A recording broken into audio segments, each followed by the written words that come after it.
I never enjoyed camping. I savored the comfortability that modern life affords. But every year, my old group of high school friends would go up to the same lake, set up tents on the same shorefront, drink the same beers, and tell the same stories. I always did enjoy that. It was kind of like having a bad job, but all your coworkers were awesome, making it just bearable. So for 2 to 3 days a year, I put myself through shitting in the woods for the laughs that came with it. We'd all drive up on the Friday after work, usually take the Monday off, and stay until then. We'd park and hike 2 kilometers along the water to the campsite we always went to and set up there for the long weekend. The last time we went camping, I was running late. I had a project to finalize, and it kept being sent back by my boss to be tweaked. I couldn't leave the city with my girlfriend, Kat, until after 9 p.m. A storm was at our backs the whole drive up to the country, and it seemed to be headed right where we were. Then we hit traffic. An 18-wheeler had jackknifed it, and the road was getting cleaned up. The pre-storm rain caught up to us. Kat and I didn't get to the turnoff for the camp parking lot until after midnight.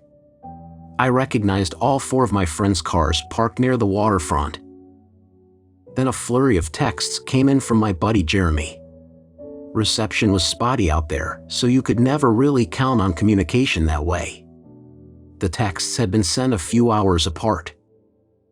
Jeremy told me they'd switched sites this year, and that they'd finally made it to the island.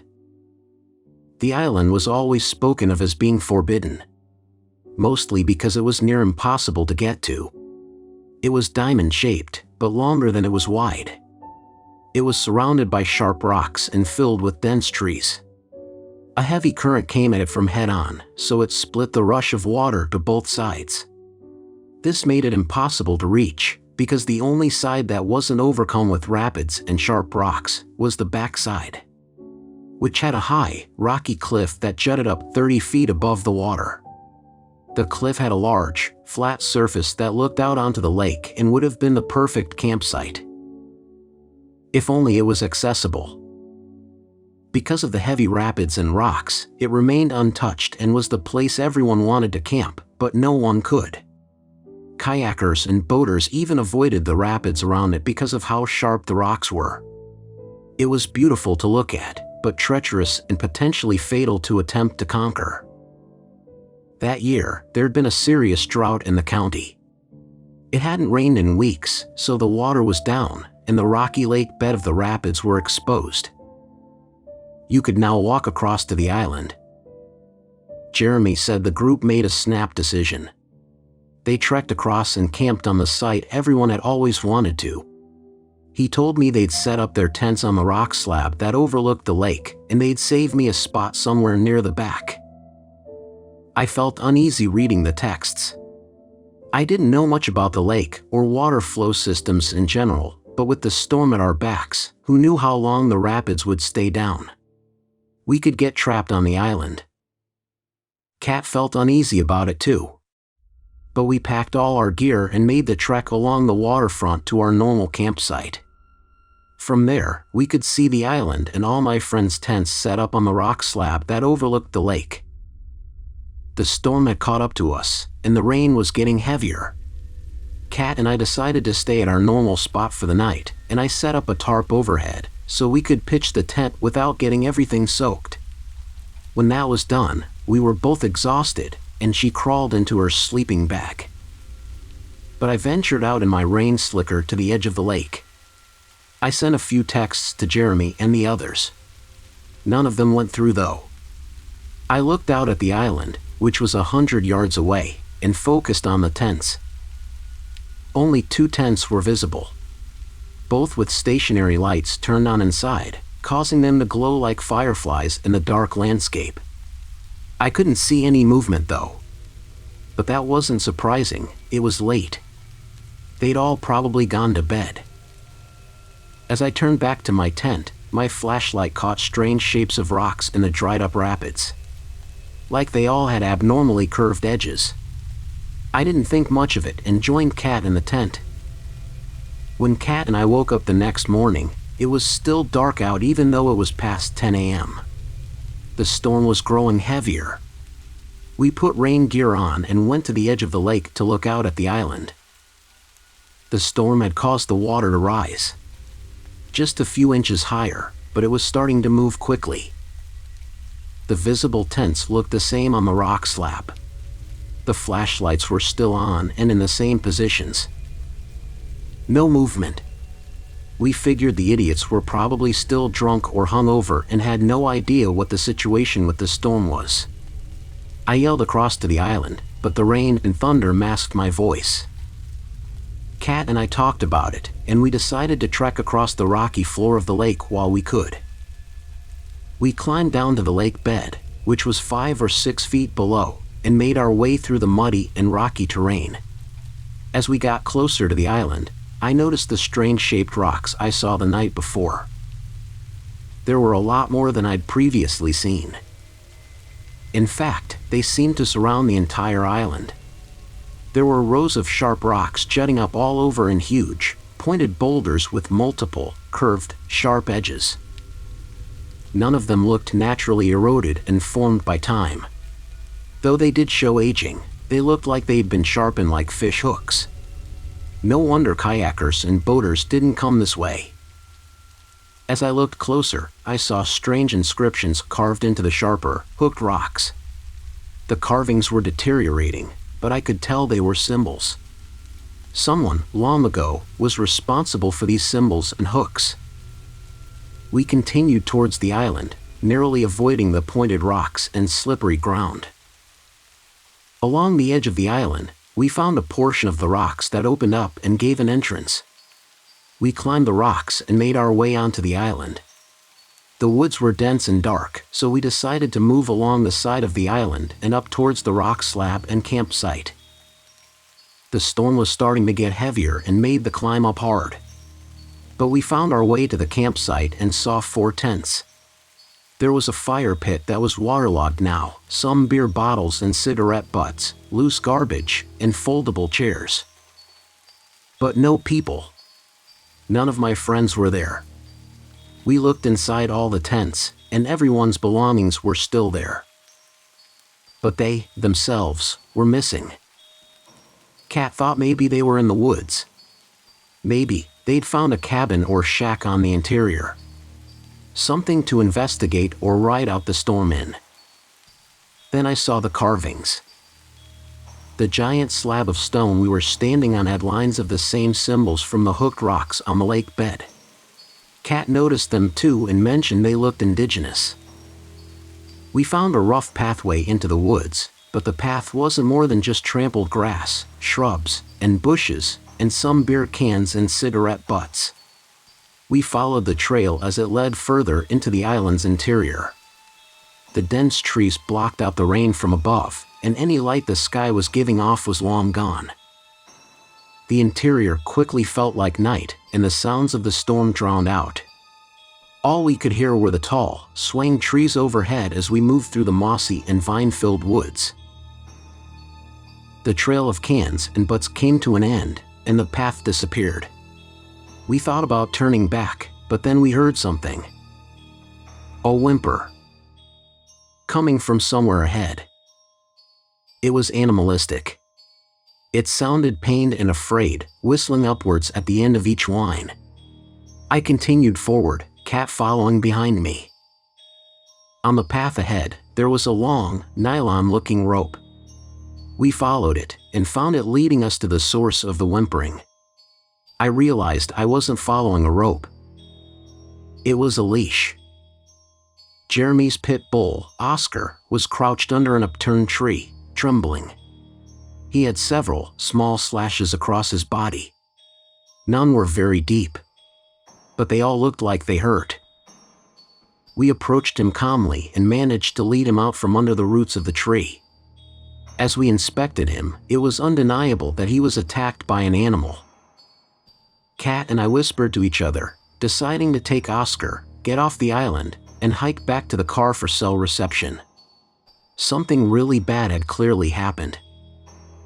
We cut to the right, heading directly for the edge of the island and not back through the woods the way we came. not back to the tents. Then we heard more sounds ahead of us, echoing through the dark trees. Cracks, snaps, breaks. It sounded like someone was splitting thick tree branches. Oscar started whimpering again and pulled away. Kat took that as a sign and started backing up with Oscar.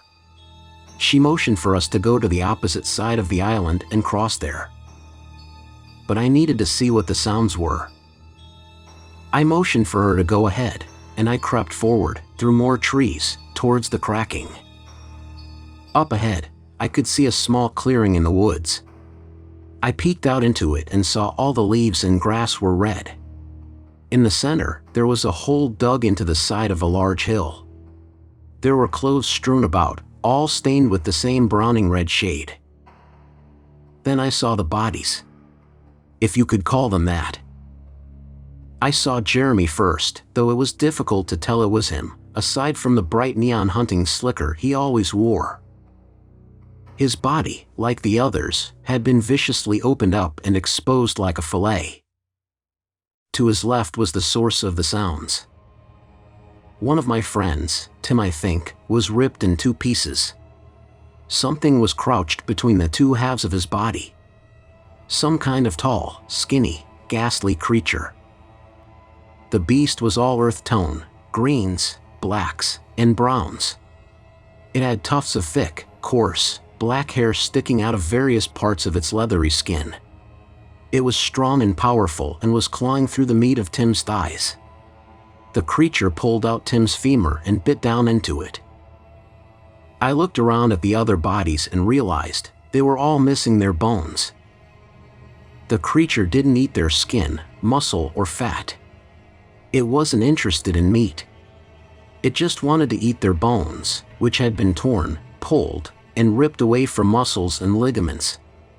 Even the craniums had been broken apart, the insides cast aside as the skull was devoured. I watched the creature's jaw grind down on Tim's femur. The chewing was horrifying. The breaking, crushing, and pulverizing of bone. Then the femur snapped, and the familiar crack filled the woods again. A whimper came from the woods behind me. From Oscar. The creature jerked in my direction. I ducked behind a tree before it saw me, but I knew it'd be coming. It heard Oscar. In a low, crouched position, I started rushing back through the woods, following the path Kat and Oscar made. But I wasn't as quiet as I hoped, and sticks were cracking under my feet, echoing through the trees. A screech roared out from the woods behind me. I ran faster, knowing the creature was definitely aware other people were on its island now. I heard branches breaking and heavy movement behind me as the creature gained. Then I started to hear the storm again. The trees were becoming less dense, and I was getting to the other side of the island. I saw an opening up ahead and rushed to it. I got to the edge of the island and was greeted by a raging thunderstorm. The water had risen, and the rapids were back, though they were half their normal height. I looked over to the shore and saw Kat and Oscar made it across. I climbed down quickly and started trying to make my way to them. The rapids were at my waist and pushing hard. I kept grabbing onto the larger rocks for support, but all their sharpened edges kept cutting my hands. Then Kat screamed. She was staring behind me. At the island. I turned back, only for a moment, and saw the creature had climbed down to the lake bed and was following me through the growing rapids. The creature was taller than me and moved faster than I did, but it had the same problems trying to get a footing. I kept going, Kat yelling for me to hurry, the beast behind me gaining. It was only feet away from me now, and its long, splintered claws were almost able to grab my shoulder. It swung at me, narrowly missing.